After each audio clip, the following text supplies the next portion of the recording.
আম্মা হ্যাঁ, কি করছো? এই যে ঠাকুর ঘরে প্রসাদ মুখে দিই। আজকে একাদশী, আবার লোকনাথের মঙ্গল প্রদীপ। মঙ্গল প্রদীপ একাদশী দুইটাই একসঙ্গে পড়ছে। সারাদিন উপোস করেছিলাম, এখন একাদশী আর মঙ্গল প্রদীপের প্রসাদ নিয়ে খাচ্ছি। এগুলো কি?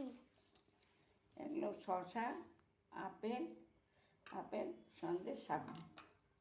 আমি তো অন্ন খাবো না আজকে, একাদশী না, তাহলে সেদ্ধ ভাত খাবো না।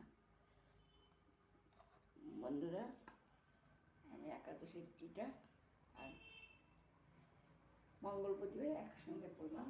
ওই ঠাকুর, টাটা, তোমরা ভালো থেকো।